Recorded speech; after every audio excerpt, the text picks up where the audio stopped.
number one recommended apologetics book on my site. I always tell people, always direct people to Tactics. I've bought Tactics for people. I've read it several times. Really highly recommend it.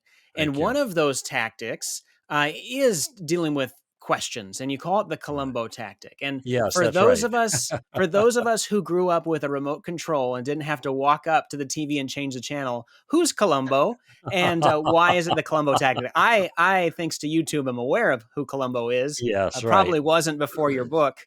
Yes, that's an interesting way you put it. Walk up and change the channel. That's true.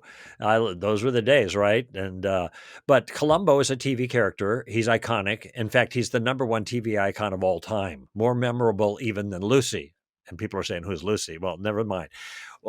Lieutenant Columbo was engaging because he was a murder detective that would come on the crime scene and look like he was bumbling and didn't know what he was doing and always scratching his head and thinking, I don't know, there's something about this thing that bothers me, kind of thing. And but he'd ask questions.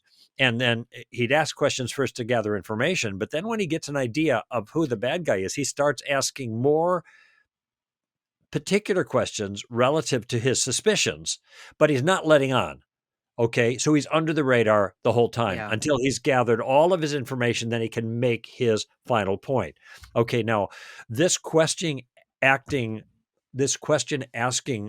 approach is the heart of the game plan. Some remember it as the Socratic method that goes back 2,400 years, Socrates. But I think Columbo is a more fun way of characterizing it. That's why I call it the Columbo tactic. And this is the game plan. And all the other tactics are meant in the tactics book to serve that game plan. And there's a lot of reasons why I think the game plan is so effective. Using questions. So you're not just using the method of Columbo, but you're also kind of assuming his unassuming approach, his calm, relaxed, scratching the head. This confuses me. Help me out here, kind of thing. And because we want to come in a relaxed way, in a certain sense, under the radar. We don't want to alarm people. We don't want to, of course, make them feel like we're tricking them. But at the same time, we are trying to get them to think more carefully about the views they have that are faulty, that are flawed, that are contrary to what the truth is. And so if we know where the flaws are, then we can begin asking questions pertaining to the flaws. And that's actually the third step of the Columbo method, or the game plan, is using questions to make a point. The first two steps are actually very simple.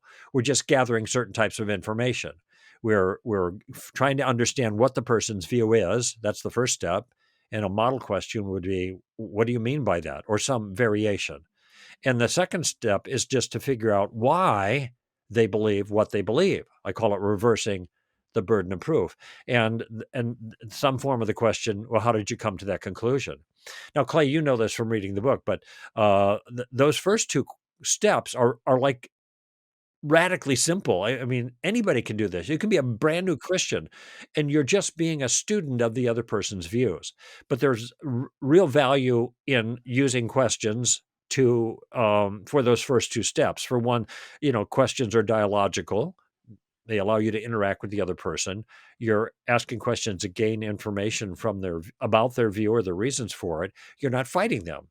You're not taking exception with it. You're just learning. And they're polite, they're relaxed, and there's no risk for the Christian. If I were an atheist, if you were an atheist, and Clay, all I wanted to do is figure out what were the details of your convictions and the reasons that you held them.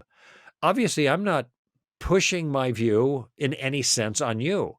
So there's no grounds for objection by you as an atheist, and there's nothing for me to prove. Right. At that stage. Okay. But here's the key, and you know this from using the tactical game plan. Even if you just are asking what they believe and why they believe it, it's amazing how much progress you can make to get a person thinking about their own view in a way they didn't think before. I call that putting a stone in their shoe, right? It's just annoying them in a good way, right? And I never thought of, I think, and the reason is when you ask people what they mean, what their view is about or whatever, a lot of times when they're forced to articulate it carefully, they stumble around because they haven't thought through it well. And if you ask them the reasons for it, they stumble around because they haven't thought through it well. And then this makes them wonder, well, maybe my view is not as good as I thought. Right. And by the way, if I can get them wondering that, I'm done. I'm satisfied. This is what I call Yeah. gardening as opposed to worrying about the harvesting. I'm satisfied. So I'm just trying to put a stone in their shoe. And those first two questions do that. But the third use of Columbo, using question to make a point, is really the thrust of the street smarts approach.